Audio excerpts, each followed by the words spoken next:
اللہ رب العزت کے فضل اور اس کی توفیق سے کل کے درس میں ہم نے سورۃ الفاتحہ کے مختلف فضائل کا احادیث کی روشنی میں ذکر کیا۔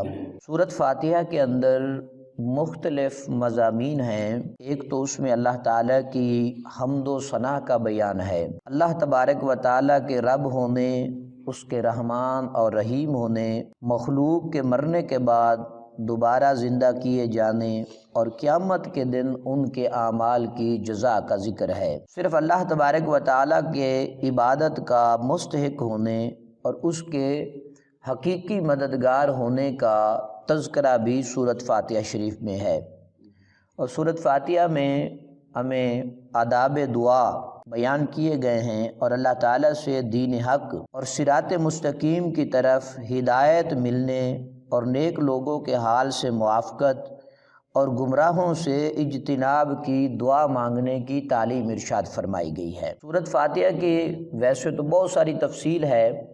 حضرت مولا علی رضی اللہ تعالیٰ عنہ بیان فرماتے ہیں کہ اگر میں چاہوں تو سورۃ فاتحہ کی تفسیر سے 70 اونٹ بھروا دوں، یعنی اکیلی سورۃ فاتحہ سے 70 اونٹ جو ہے وہ بھر دیے جائیں گے، اتنی بڑی اس کی تفسیر ہے۔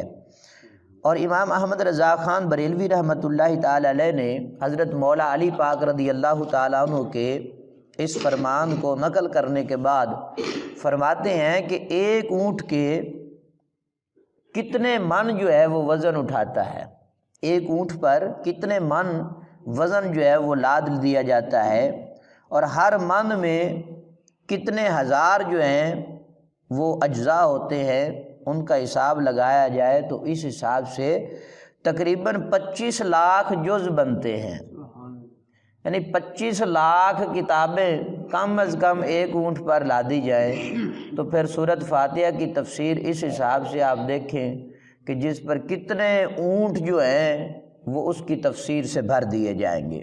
نماز میں سورۃ فاتحہ شریف پڑھنا یہ واجب عمل ہے، یعنی امام اور تنہا نماز پڑھنے والا جو ہے وہ دونوں اپنی زبان سے سورۃ فاتحہ شریف پڑھیں گے۔ امام بھی پڑھے گا لیکن جو اس کا مقتدی ہوگا وہ سورۃ فاتحہ شریف نہیں پڑھے گا۔ امام جس کو بنایا جائے وہ سورۃ فاتحہ شریف پڑھے گا نماز کے اندر، اور جو انفرادی طور پر نماز پڑھ رہا ہو، تنہا اکیلا نماز پڑھ رہا ہو، وہ سورۃ فاتحہ شریف پڑھے گا۔ جو امام کے پیچھے مقتدی ہوگا وہ سورۃ فاتحہ شریف نہیں پڑھے گا، کسی قسم کی قرات نہیں کرے گا، بلکہ خاموش ہو کر قرآن پاک کی تلاوت کو سنے گا، کیونکہ رب تعالیٰ نے ہمیں حکم دیا ہے وَإِذَا قُرِئَ الْقُرْآنُ فَاسْتَمِعُوا لَهُ وَأَنصِتُوا لَعَلَّكُمْ تُرْحَمُونَ۔ تم کان لگا کر قرآن پاک کو سنو، جب قرآن پڑھا جائے تو اسے کان لگا کر سننے کا حکم دیا گیا۔ جب تم قرآن کو کان لگا کر سنو گے تو اللہ تبارک و تعالیٰ تم پر رحم فرمائے گا۔ حضرت ابو موسیٰ اشعری رضی اللہ تعالیٰ عنہ سے روایت ہے، حضور اقدس صلی اللہ علیہ وآلہ وسلم نے ارشاد فرمایا جب امام قرات کرے تم خاموش رہو، تم کیا کرو؟ خاموش رہو۔ حضرت جابر بن عبداللہ انصاری رضی اللہ تعالیٰ عنہ سے روایت ہے، نبی کریم صلی اللہ علیہ وآلہ وسلم نے ارشاد فرمایا جس شخص کا کوئی امام ہو تو امام کا پڑھنا ہی مقتدی کا پڑھنا ہے۔ امام جب قرات کر لے گا تو مقتدی کی بھی وہی قرات ہے۔ اس کے علاوہ بھی بہت ساری احادیث مبارکہ ایسی ہیں جس میں سرکار دو عالم صلی اللہ علیہ وآلہ وسلم نے اس بات کا ذکر فرمایا کہ امام کے پیچھے مقتدی جو ہے وہ خاموش رہے۔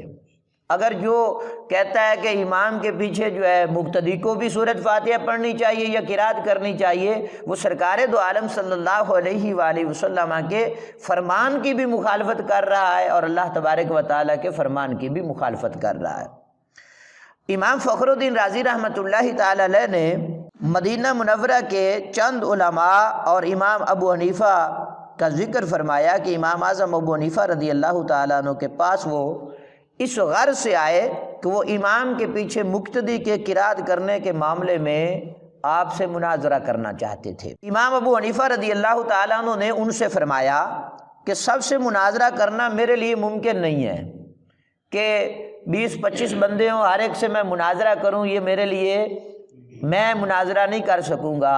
آپ نے فرمایا کہ جو تم میں سے سب سے زیادہ علم والا ہے وہ مجھ سے کیا کرے؟ مناظرہ کرے۔ انہوں نے ایک عالم کی طرف اشارہ کیا تو امام ابو حنیفہ رضی اللہ تعالیٰ انہوں نے فرمایا کہ کیا یہ تم سب میں سب سے زیادہ علم والا ہے؟ کہا ہاں جی یہ ہم سے زیادہ علم والا ہے۔ تو امام اعظم ابو حنیفہ رضی اللہ تعالیٰ نے فرمایا کہ میں اس کے ساتھ مناظرہ، میرا اس کے ساتھ مناظرہ کرنا، تم سب کے ساتھ مناظرہ کرنا ہوگا۔ انہوں نے کہا جی اس کے ساتھ مناظرہ کرنا، ہم سب کے ساتھ مناظرہ کرنا ہوگا۔ تو امام اعظم ابو حنیفہ نے فرمایا کہ اس کے خلاف جو دلیل قائم ہوگی وہ گویا تمہارے خلاف دلیل قائم ہوگی۔ انہوں نے کہا جی ٹھیک ہے، اس کے خلاف جو دلیل قائم ہوگی وہ ہمارے خلاف قائم ہوگی۔ تو امام اعظم ابو حنیفہ رضی اللہ تعالیٰ عنہ نے فرمایا اگر میں اس کے ساتھ مناظرہ کروں اور دلیل میں اس پر غالب آ جاؤں، اس پر غالب آ جاؤں تو پھر وہ دلیل تم پر بھی لازم ہوگی۔ انہوں نے کہا جی ہم پر بھی لازم ہوگی کیونکہ یہ ہمارا امام ہے۔ تو امام اعظم ابو حنیفہ رضی اللہ تعالیٰ عنہ اس بات پر راضی ہوئے اور وہ بھی اس پر راضی ہوئے۔ تو امام اعظم ابو حنیفہ رضی اللہ تعالیٰ عنہ نے فرمایا ہم بھی تو یہی کہتے ہیں کہ ہم نے ایک شخص کو نماز میں اپنا امام مان لیا، اب اس کا قرات کرنا ہمارا قرات کرنا ہے، یعنی مقتدیوں کا قرات کرنا ہے، تو وہ ہماری طرف سے نائب ہے۔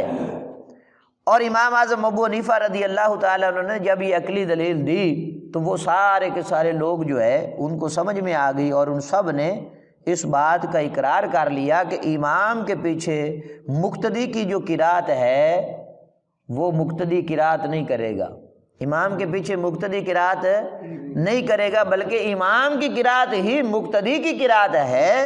اور نماز جنازہ میں جس کو دعا یاد نہ ہو نماز جنازہ کی، وہ دعا کی نیت سے سورۃ فاتحہ شریف پڑھ سکتا ہے، اور قرات کی نیت سے نماز جنازہ میں سورۃ فاتحہ پڑھنا یہ جائز عمل نہیں ہے۔ اللہ تبارک و تعالی مجھے اور آپ کو عمل کی توفیق عطا فرمائے۔ وآخر دعوانا الحمد للہ رب العالمین۔